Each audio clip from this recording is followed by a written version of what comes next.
मुलुक महाराष्ट्र या बुलेटिनची सुरुवात आपण करणार आहोत। ईडीनं संजय राऊत यांच्यावर केलेल्या कारवाईच्या बातमीनं गेल्या काही दिवसांपासून महाराष्ट्रामध्ये आपण केंद्रीय तपास यंत्रणा ईडी आणि संजय राऊत यांच्यातलं एक युद्ध आपण बघत होतो। पण राज्यात आता या सगळ्या कारवायांच्या संदर्भात पुन्हा एकदा राजकारण पेटलेलं आहे। संजय राऊत यांचे बंधू सुनील राऊत यांच्यावर ईडीनं कारवाई केल्यानंतर आता थेट शिवसेनेचे खासदार आणि प्रवक्ते संजय राऊत यांच्यावर सुद्धा ईडीनं कारवाई केली आहे। संजय राऊत यांच्या अलिबागमधील 8 प्लॉट आणि मुंबईतल्या एका फ्लॅटवर जप्तीची ईडीकडून कारवाई करण्यात आली आहे। 1034 कोटी रुपयांच्या पत्राचाळ भूखंड घोटाळ्यात राऊतांचे मित्र प्रवीण राऊत यांना आधीच अटक करण्यात आली आहे। या खटल्यात ईडीनं गेल्या आठवड्यात आरोपपत्र दाखल केलं। याच प्रकरणात आता संजय राऊत आणि त्यांच्या कुटुंबियांची मालमत्ता जप्त करण्यात आली आहे। दरम्यान 1 रुपया जरी गैरव्यवहारातला खात्यात आला असेल तर त्यातून मालमत्ता केली असेल तर सर्व मालमत्ता भाजपला दान करायला तयार आहे, अशी प्रतिक्रिया संजय राऊतांनी दिली आहे।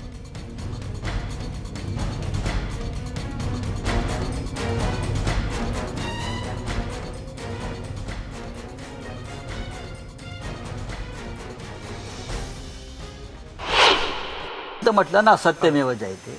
1 रुपया जरी कुठल्या गुन्हेगारी स्वरूपाच्या पैशातून माझ्याकडे आला असेल आणि त्या पैशातूनही प्रॉपर्टी घेतली असेल हे सिद्ध झालं तरी प्रॉपर्टीज काय आहे ती प्रॉपर्टी सुद्धा मी भारतीय जनता पक्षाच्या नावावर करून द्यायला तयार। तपास यंत्रणा या राजकीय दबावाखाली कशा प्रकारे काम करतायत हे आपण पाहताय ना।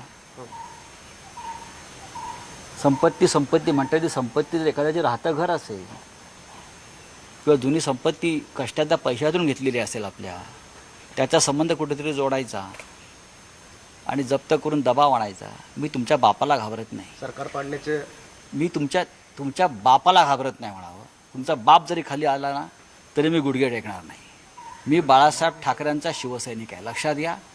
आणि आजही मला त्यांचे आशीर्वाद। असत्यमेव जयते तुम्ही म्हणताय, तिकडे किरीट सोमय्या पत्रकार परिषदेत येतो। महाराष्ट्र देश आहे।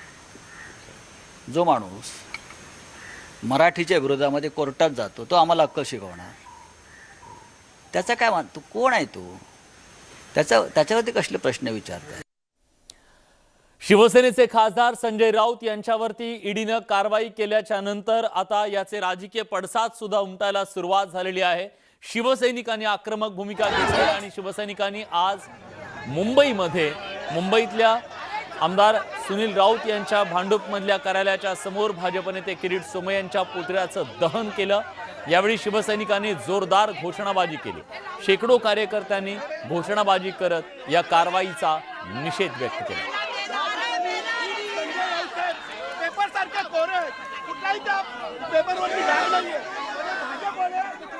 तर शिवसैनिकांनी अतिशय आक्रमक अशी भूमिका घेतलेली आहे। संजय राऊत यांच्यावर ईडीनं केलेल्या कारवाईच्या नंतर त्या सगळ्यांचा रोष आहे तो भाजपचे नेते किरीट सोमय्या यांच्याबद्दलचा, कारण किरीट सोमय्या सातत्यानं संजय राऊत यांच्याबद्दल कारवाईची मागणी करत होते। मनोज कुलकर्णी आपले प्रतिनिधी आता आपल्या सोबत आहेत, आपण मनोज यांच्याकडे जाऊया। मनोज, शिवसैनिकांचं काय म्हणणं आहे? का शिवसैनिक इतके आक्रमक झालेत? आताची काय परिस्थिती आहे?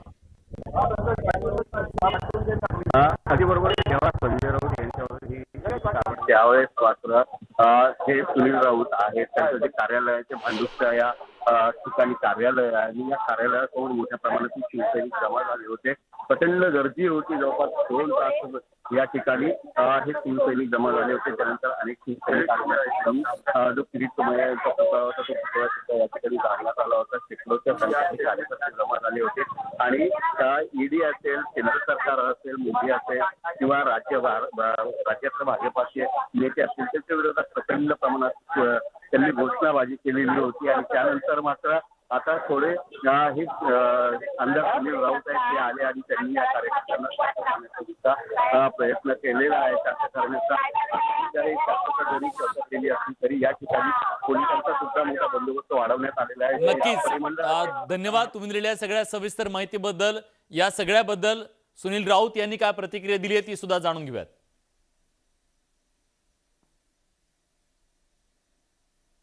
शिवसैनिक बाळासाहेबांचे सैनिक आहेत. माननीय महाराष्ट्राचे लाडके मुख्यमंत्री माननीय उद्धवसाहेब ठाकरे यांचे सैनिक आहेत. आणि ज्यावेळी एका कुठल्या शिवसेनेच्या नेत्यांवर चुकीची कारवाई होते अशा वेळी शिवसैनिक हा संतापतो आणि त्याचा राग कुठेतरी बाहेर पडतो आणि हा संताप त्या ठिकाणी त्यांचा बाहेर पडतो. आज आंदोलन झालेलं आहे बघा, ही सुरुवात आहे.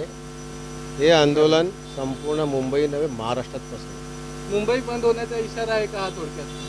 नाही, निर्णय उद्धव साहेबांचा आहे, परंतु ज्या प्रकारे आज शिवसेना नेते संजय राऊत यांच्यावरती ईडीने कारवाई केली, कुठल्याही प्रकारची नोटीस न देता आणि कुठल्याही प्रकारचं हे न करता त्यांनी जे राहतं घर आणि आमच्या गाव जे अलिबाग आहे त्या गावावर त्या प्रॉपर्टीवर ज्यांनी अटॅचमेंट आणले ही अत्यंत चुकीची आहे. हे राजकीय सुडापोटी आणि अत्यंत घृणास्पद अशी ही कारवाई ईडीने केली आहे. पहा, काय संपत्ती आहे हो? 50-55 लाखाची संपत्ती कुठल्याही मराठी माणसाकडे असू नये का? कुठल्याही मराठी माणसाकडे आज आमचं आयुष्य संपूर्ण जीवन या मुंबईत गेलं. अशा मुंबईमध्ये जर आमच्याकडे 50-55 लाख रुपये संपत्ती असू नये. तर आज संजय राऊत यांची मुंबईतली संपत्ती, अलिबागमधली संपत्ती जप्त केलेली आहे. या सगळ्या कारवाईच्या दरम्यान प्रश्न हा आहे की हे प्रकरण नेमकं काय आहे. ही पत्राच्या घोटाळा प्रकरणी कारवाई करण्यात आल्याचं सांगण्यात आलं, पण हे सगळं प्रकरण काय आहे जाणून घेऊयात या रिपोर्टमधून.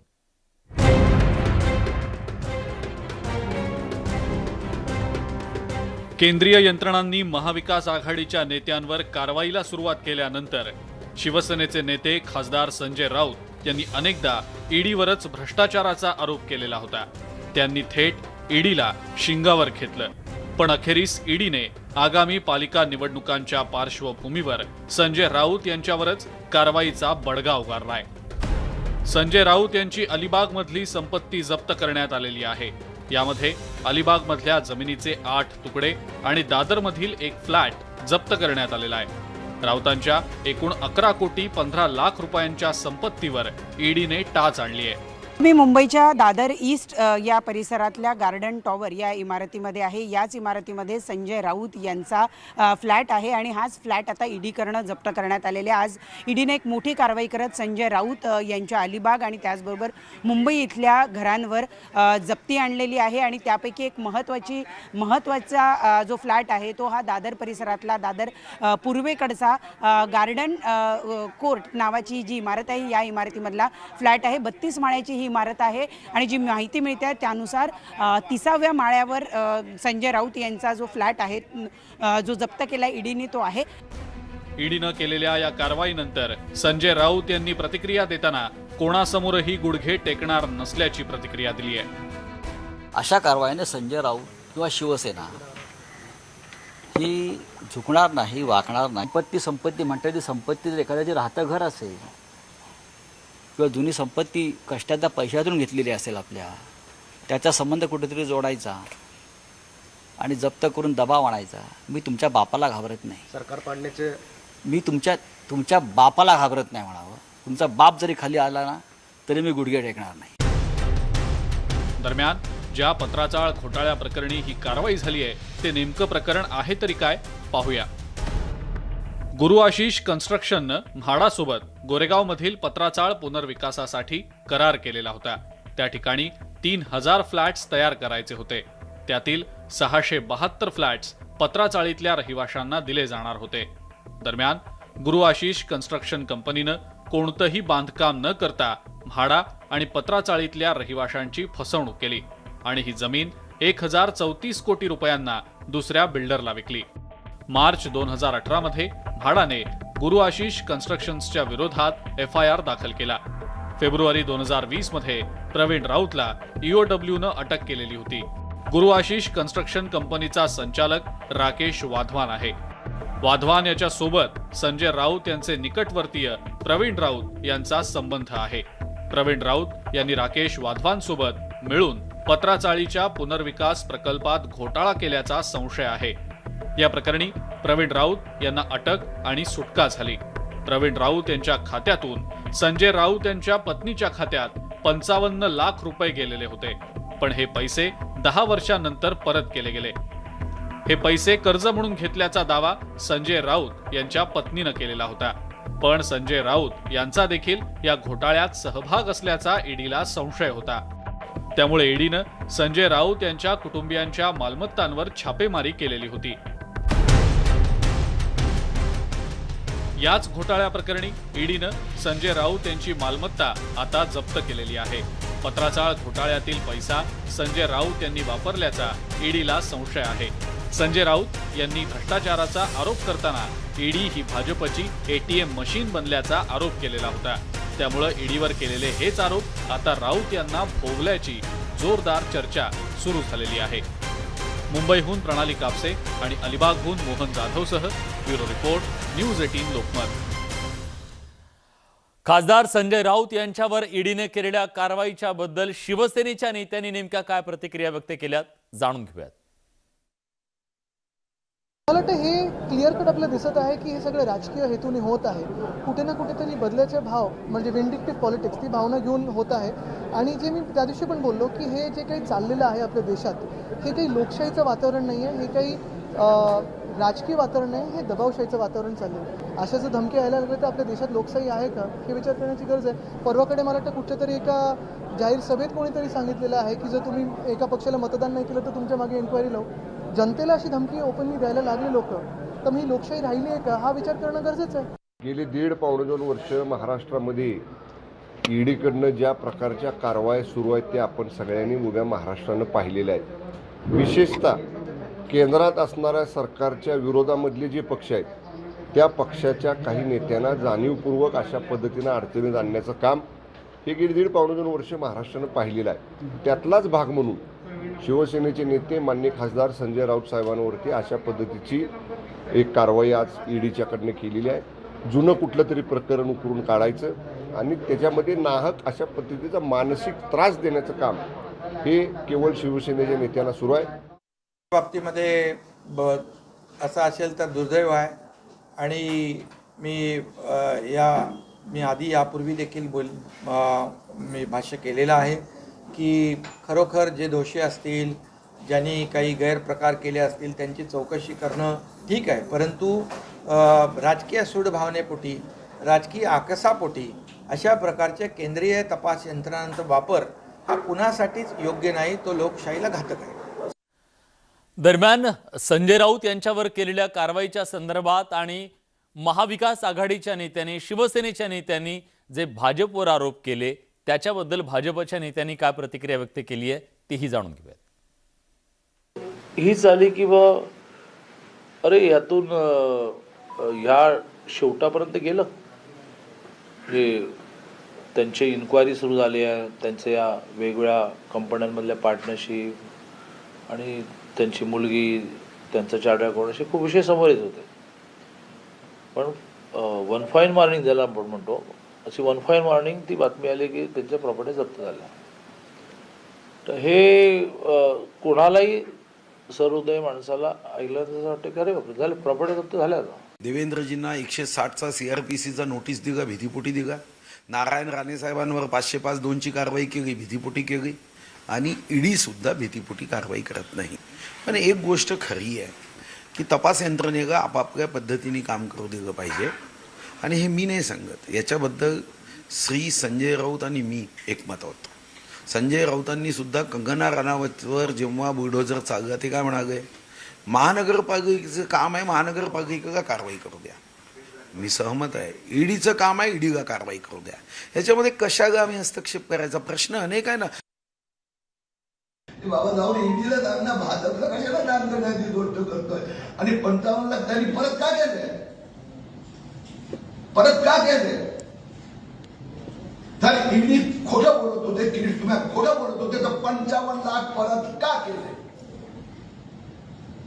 पण संजय राऊतला जर जातावर त्याची प्रॉपर्टी जप्त झाली त्याला बोलण्याचा काय अधिकार आहे. ते म्हणतात डेकोरेटरच्या डोक्यावर ईडीने बंदूक ठेवली होती. संजय राऊत तुमच्या डोक्यावर बंदूक ठेवली होती का ईडीने. 55 लाख परत जाऊन दिले. दरम्यान महाविकास आघाडीतला मित्रपक्ष असलेल्या काँग्रेसनं मात्र संजय राऊत यांची बाजू घेतली आहे आणि राजकीय हेतून त्यांच्याबद्दल कारवाई होत असल्याचं काँग्रेसच्या नेत्यांचं म्हणणं आहे. गेल्या 7 वर्षांमध्ये मोदी सरकारने जवळजवळ 2500च्या वर 3,000 एक काहीतरी रेट टाकलेले आहेत. पण दुर्दैवाची गोष्ट की ते एकाचाही अंतिम निर्णय लागलेला नाही. कोर्टात ती केस गेलेली नाही, त्या आरोपीला आपला बचाव करायची संधी मिळालेली नाही, पुरावा तपासला गेला नाही. मग तो दोषी असेल तर शिक्षा, नसेल तर त्याला सन्मानानं सोडून देणं, हे काहीच घडत नाही. फक्त डोक्यावर टांगती तलवार ठेवून ब्लॅकमेल करायचं काम चाललेलं आहे. हे उघड आहे. हा चिडीचा खेळ चाललेला आहे.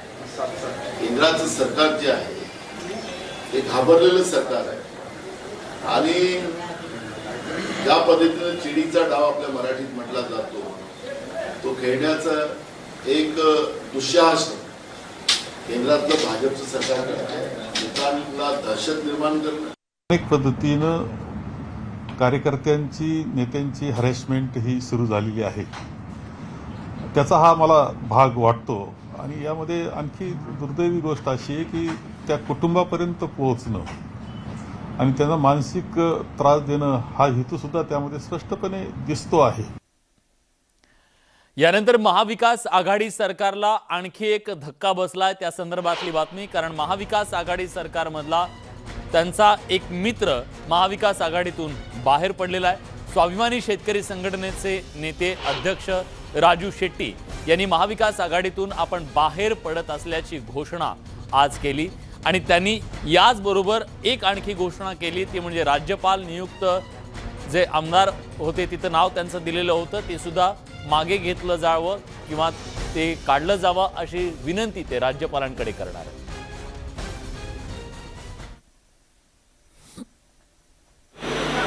व्यक्तींना आमदार म्हणून नेमलं जातं पण त्याची शिफारस सरकार करतं. त्या 12 नावामध्ये माझंही नाव आहे असं अनेक दिवसापासून सांगितलं जातं. ते जर असेल तर त्यात आता मला रस नाही हे मी राज्यपालांना भेटून सांगणार आहे. निर्णय घ्यायचा आहे का घेणार आहेत का नाही मला माहीत नाही. येणार असाल तर कृपा करून माझा विचार अजिबात करू नका हे मी राज्यपालांना सांगणार आहे. खरं तर गेल्या अनेक दिवसापासून तुमच्या नाराजीची चर्चा, स्वाभिमानीच्या नाराजीची एकूणच चर्चा सुरू होती. अशा परिस्थितीमध्ये महाविकास आघाडीचे नेते शरद पवार त्यांच्याशी तुमचं काही बोलणं झालं होतं का किंवा त्यांच्याकडून कशा पद्धतीचा प्रतिसाद मिळाला होता? त्यांनी 2 दिवसापूर्वी असं म्हटलं की राजू शेट्टी यांनी जे काही पत्र लिहिलं होतं ते माझ्यापर्यंत आलेलं नाही. 11 फेब्रुवारीला मी त्यांना पत्र लिहिलेलं आहे, मेल केलेला आहे आणि मला वाटतं की ते सगळे मेल तपासतात. त्याचबरोबर या संदर्भातलं हे पत्र मी प्रसारमाध्यमामध्ये सुद्धा व्हायरल केलेलं आहे. आणि यानंतर बातमी आहे मनसे अध्यक्ष राज ठाकरे यांनी भोंग्यांच्या बद्दल जे आवाहन केलेलं होतं मनसैनिकांना त्यावरून आता राजकारण अधिक तापू लागलेलं आहे. कुर्ल्यात आज राज ठाकरेंच्या भाषणानंतर मनसैनिक आक्रमक झाल्याचं दिसलं. कुर्ल्यात हनुमान चालीसा लावण्यावरून वाद निर्माण झाला. यावेळी पोलीस आणि मनसे कार्यकर्त्यांमध्ये हा वाद झाला. पोलिसांनी मनसे कार्यकर्त्यांना ताब्यात घेतलं. पोलिसांनी भोंगे लावायला मनाई केल्यानं तोंडी पठण कार्यकर्त्यांनी केलं आणि पोलिसांनी मनसैनिकांनी आणलेले साऊंड सिस्टीम जप्त केले. मनसेचे अध्यक्ष राज ठाकरे यांनी काही दिवसांपूर्वीच शिवाजी पार्कवर झालेल्या सभेमध्ये मशिदीतल्या भोंग्यांच्या आवाजामुळे होणारा त्रास कमी करण्यासाठी म्हणून आता त्याला उत्तर म्हणून भोंग्यावरून हनुमान चालीसा लावा आणि त्याचं पठण करा असं आवाहन मनसैनिकांना केलेलं होतं. त्यानंतर मनसैनिक हे ठिकठिकाणी अशा प्रकारे त्याला प्रतिसाद देत भोंगे लावण्याचा प्रयत्न करतायत. पण आज कुर्ल्यामध्ये अशाच मनसैनिकांना पोलिसांनी ताब्यात घेतलं आणि त्यांना साऊंड सिस्टीम लावण्यावरून रोखलं.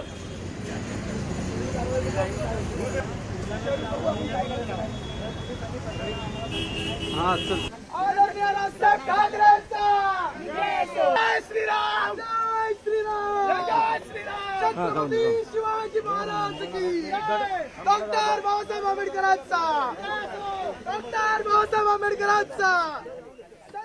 क्रिकेटचा देव म्हणून ओळखला जाणारा मास्टर ब्लास्टर सचिन तेंडुलकर हा सोशल मीडियावरती प्रचंड ॲक्टिव्ह असतो.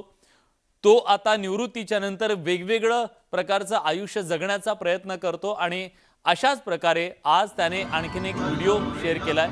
कधी तो स्वयंपाक केल्याचा तर कधी आणखी वेगळा व्हिडिओ नेहमी शेअर करत असतो. आता मुंबईहून मॅच पाहण्यासाठी पुण्याला जात असतानाचा एक व्हिडिओ सचिनने शेअर केलाय.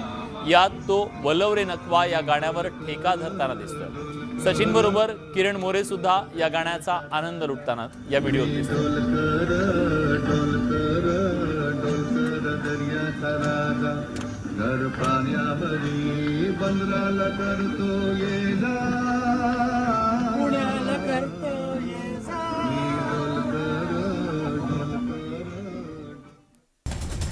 आणि यानंतर महाराष्ट्रातल्या तमाम कुस्तीपटूंसाठी, कुस्ती शौकीनांसाठी एक आनंदाची बातमी.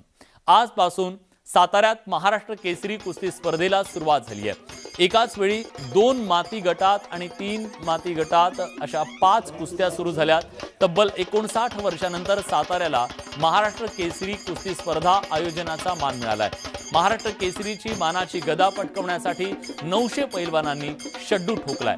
कोरोना आणि लॉकडाऊनमुळे गेले 2 वर्ष महाराष्ट्र केसरी स्पर्धा झाली नव्हती. मात्र आता निर्बंध मुक्तीनंतर पुन्हा एकदा साताऱ्यात महाराष्ट्र केसरी स्पर्धा पार पडणार आहे. त्यामुळे पैलवान आणि कुस्तीप्रेमींमध्ये आनंदाचं वातावरण आहे. या सगळ्याबद्दल बोलण्यासाठी ज्ञानेश्वर साळोखे आपले प्रतिनिधी आता आपल्या सोबत आहेत. आपण थेट जातोय. ज्ञानेश्वर, स्वाभाविकपणे महाराष्ट्रातल्या प्रत्येक कुस्तीपटूसाठी आजचा हा दिवस अतिशय महत्त्वाचा आहे. कारण ज्याची वर्षभर वाट बघत असतात कुस्तीपटू, तो दिवस आलेला आहे. कसा हा सगळा थरार रंगतोय, काय तिथलं नेमकं वातावरण आहे? तमाम कुस्तीप्रेमी ज्या क्षणाची वाट बघत होते तो क्षण आता अखेर आलेला आहे. साताऱ्यामध्ये महाराष्ट्र केसरी स्पर्धेचं उद्घाटन झालं आणि आपण पाहू शकतो की माझ्या पाठीमागे कशा पद्धतीने या कुस्तींची दंगल आहे ती सुरू आहे. खरं तर हे एक मल्लयुद्ध म्हणता येईल. कारण महाराष्ट्र केसरीची ही गदा पटकवण्यासाठी अनेक पैलवान अहोरात्र झटत असतात. किंबहुना त्यांचं ते स्वप्न असतं आणि ही सर्वोच्च मानाची गदा मिळवण्यासाठी गेल्या 2 वर्षापासून या स्पर्धेची प्रतीक्षा आहे ते हे सगळे पैलवान करत होते आणि अखेर आज हा क्षण आलेला आहे. अनेक पैलवान या कुस्तीची तयारी करत होते. यामध्ये किरण भगत, बाला रफिक शेख यांची नावं घ्यावी लागेल. गेल्या वर्षीचा म्हणजे 2019चा जे हर्षल सादगीर विजेता होता तो सुद्धा या वर्षी या स्पर्धेमध्ये उतरणार आहे. एकूणच या सगळ्या पैलवानांचं लक्ष या स्पर्धेकडे आहे आणि त्यांनी 2 वर्षापासून या स्पर्धेवरती लक्ष केंद्रित केलं होतं आणि आता ही स्पर्धा सुरू होते. वेगवेगळ्या वजनी गटांमध्ये ही स्पर्धा होणार आहे. तब्बल 900 पैलवान या कुस्ती स्पर्धेसाठी साताऱ्यामध्ये दाखल झालेले आहेत. 2 मातीच्या या मैदानावरती आणि 3 मॅटवरती ही स्पर्धा संपन्न होताना पाहायला मिळते. एकाच वेळी 5 कुस्त्या आहेत. या 5 कुस्त्या या ठिकाणी संपन्न होणार आहे आणि 9 तारखेपर्यंत ही स्पर्धा असणार आहे आणि 9 तारखेला अखेर या स्पर्धेचा अंतिम सामना असणार आहे आणि शरद पवार यांच्या हस्ते मानाची गदा कोण पटकवणार महाराष्ट्र केसरीची याची उत्सुकता निश्चित असणार आहे. मातीवरच्या, मॅटवरच्या या सगळ्या कुस्ती सुरू झालेल्या आहेत. ही दंगल तुम्ही अनुभवताय. तुमच्या माध्यमातून आपण महाराष्ट्रापर्यंत हे नक्की पोहोचवत राहू. पण आज या बुलेटिनमध्ये आपण इथेच थांबतोय. ताज्या घडामोडींसाठी बघत रहा न्यूज 18 लोकमत.